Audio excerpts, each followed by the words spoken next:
안녕하세요, 도시에서 엄청강입니다. 오늘은 시골살이 단점에 대해서 이야기를 해보도록 하겠습니다. 오늘 드릴 이야기는 제가 정말 개인적으로 느꼈던 단점이기 때문에 참고만 해주시면 좋을 것 같습니다. 제가 느꼈던 첫 번째 단점, 바로 추위입니다.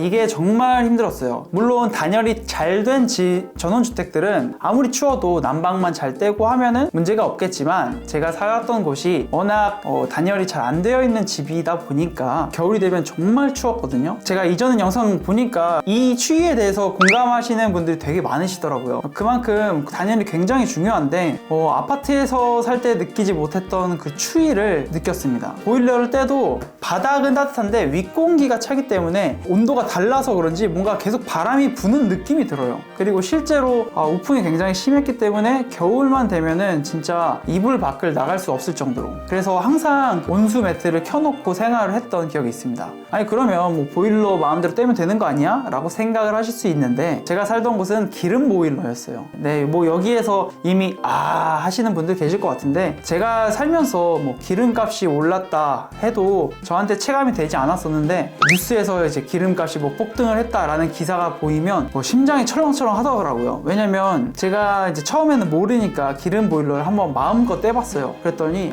기름 먹는 속도가 그냥 쫙쫙쫙 내려가더라고요. 그래서 기름 보일러에 한 드럼 넣어서 생활하는데, 이거 마음대로 떼면 한 달도 못 쓰겠는데 라는 생각이 들더라고요. 물론 단열이 잘 되어 있었으면 기름 보일러도 뭐 괜찮았을 수도 있겠지만 이게 감당이 안 되겠더라고요. 그게 굉장히 부담스러웠다. 그래서 가끔 친구들이 놀러 오면 난방을 많이 떼주었는데 그 친구들은 사실 이런 걸 모르겠죠. 친구들이 한 번씩 올 때마다 엄청난 기름값이 나갔다라는 거를. 그래서 시골 살 때는 겨울만 되면 어떻게 하면 좀 따뜻하게 살 수 있을까를 고민을 되게 많이 했던 것 같아요. 그래서 만약에 제가 집을 짓는다면은 단열에 굉장히 큰 신경을 쓸 것 같다라는 생각이 듭니다.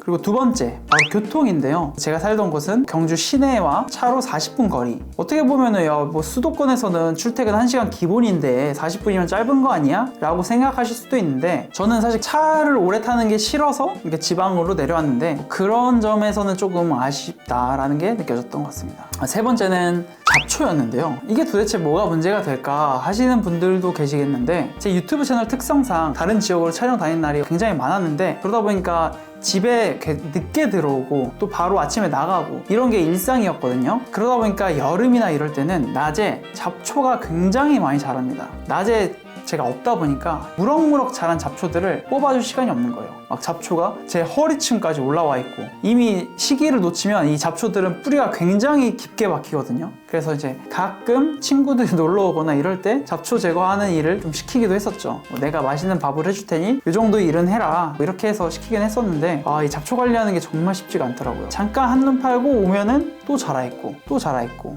그리고 네 번째는 벌레인데요.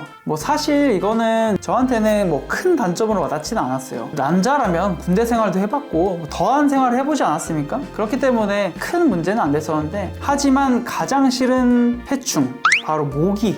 다른 벌레들은 그래도 좀 참을 수 있을 것 같은데, 여름에 모기는 저도 못 참겠더라고요. 물론 실내는 방충망을 해놔서 모기가 거의 없었는데, 시골 생활의 묘미가 밖에서 바베큐 해먹고 이런 건데, 여름에는 이제 그게 불가능한 상태가 돼버릴 수도 있는 거죠. 그래서 막 모기향을 여기저기 피워놓고 밥을 먹어도 모기는 어떻게 그런 거 상관없이 피를 빨아먹으려고 오는지. 그리고 또 제가 싫어하는 벌레가 지네가 저는 굉장히 징그럽더라고요. 제가 살면서 이 정도의 길이가 되는 지네를 군대에서도 거의 못 봤던 것 같은데, 시골 살다 보니까 이렇게 방으로 가끔 들어올 때가 있더라고요. 어떻게 들어오는지는 모르겠어요. 분명히 집에는 틈이 없는 것 같은데 어떻게 들어오더라고요. 신기하게. 시골에 살면은 굉장히 조용하기 때문에 사소한 소리도 들리거든요. 그래서 어느 날 자는데 이런 소리가 들려서 도대체 이게 어떤 소린가 해서 막 방을 뒤지는데, 갑자기 커튼에서 지네가 한 마리가 탁 등장을 하더라고요. 그때는 저도 모르게 소리를 질렀던 기억이 있습니다. 그리고 또 하나 있었던 게 바로 쥐였는데, 쥐 특성상 이제 밤에 야행성 활동을 하잖아요. 제가 한창 자고 있는 막 새벽 4시 이럴 때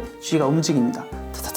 이 소리가 굉장히 소름이 끼치거든요. 그래서 그 잠을 자야 되는데 소리에 깨고, 이 생활이 한 며칠 반복된 적이 있었는데, 나중에 해결한 방법은 쥐가 야행성 활동을 하고 그럼 낮에 자겠다 라는 생각이 들더라고요. 그래서 제가 낮에 파리채 같은 걸 가지고 천장을 계속 치고 다녔어요. 그랬더니 일어나더라고요. 신기하게 탁탁탁 하니까 또 살짝 움직이고. 그걸 또 계속 깨우고 한 몇 분 동안 그렇게 막 하니까 신기하게 밤에 잠을 자는 건지 조용하더라고요. 바이오 리듬을 맞추니까 생각보다 괜찮다. 그리고 5번째, 뜻밖의 방문이 있다. 이거는 무슨 이야기냐? 사실 이거는 시골 생활이라기보다는 전원주택 생활이라고 생각을 해야 될 것 같은데, 아무래도 1층 단독으로 있다 보니까 아파트와 비교해서 비교적 접근하기가 조금 쉬운 것 같아요. 아침에 가끔 이렇게 방문을 두드리는 분이 계세요. 제가 살았던 곳이 딱히 집 문이 없고 다 창문으로 되어 있었던 집이었다 보니까 노크를 하면 바로 제 방이거든요. 그래서 모르는 사람이 가끔 노크를 할 때가 있어요. 일단 나가보면은 그냥 집을 보러 왔다. 그리고 가끔 뒤편에 온 손님인데 이제 주소가 좀 헷갈려서 저희 집으로 오셨던 분들도 계시고, 그리고 제가 살았던 집이 담벼락이 따로 없었어요. 그래서 그냥 차로 그냥 바로 들어올 수 있는 곳이었는데 아무렇지 않게 이렇게 차를 주차를 하십니다. 그러면은 저는 그 차 소리에 놀라서 또 일어나죠. 그러면 나가보면은 이제 잘못 오신 분이다. 이랬던 적이 한두 번이 아니었던 것 같아요. 이거는 이제 도시분들이 생각하시기에는 시골에는 땅이 많이 있으니까 편하게 주차를 해도 되겠지라고 생각하실 수도 있는데, 개인 소유의 땅이잖아요. 그렇기 때문에 딱히 담벼락이 없거나 철장이 없어도 들어가는 거는 조금 조심을 해야겠다라는 생각을 저도 살면서 하게 됐던 것 같습니다. 그리고 6번째는 이제 병원인데요. 아까 교통과 같은 이치일 것 같은데, 제가 예전에 한창 코로나 시기에 코로나에 한번 걸려서 병원을 한번 가고 싶은데 응급실을 가려면 시내까지 나와야 되고, 그러면은 제가 그 아픈 상황에서 운전을 해서 그 응급실에 갔던 기억이 있습니다. 그때 정말 뼈저리게 느낀 게 이게 시골 살면은 굉장히 건강해야겠구나. 그래서 오히려 저는 좀 어르신들보다는 몸 건강한 청년들이 시골에 살면 어떨까라는 생각도 하게 된 것 같아요. 젊을 때 시골에 한번 살아보고 좀 나이가 들면은 병원이 가까운 곳으로 가야 되지 않을까. 그리고 또 다른 단점은 인터넷 환경이었는데요. 저는 아무래도 유튜브를 하다 보니까 인터넷을 많이 사용을 해야 되고 휴대폰도 잘 터져야 되고 이런데, 제가 있던 곳이 이상하게 집 내부로만 들어가면 핸드폰이 잘 안 터졌어요. 그래서 꼭 통화를 해야 되는데 못하는 그런 경우도 몇 번 있었고, 방송을 하다가 끊기거나 인터넷으로 전송을 해야 되는데 끊기거나 이런 점들이 있었던 것 같고, 그리고 이게 제가 살던 곳은 KT 아니면 아예 인터넷이 들어올 수 없습니다. 그렇기 때문에 요금제를 좀 더 싼 걸 찾아보고 싶다, 그런 걸 할 수가 없는 상황이었죠. 그래서 그냥 KT에 결제를 했던 기억이 있습니다. 그리고 이제 저는 느끼지 못했는데 가장 많은 분들이 이제 걱정하시는 부분, 바로 텃세 부분인데요.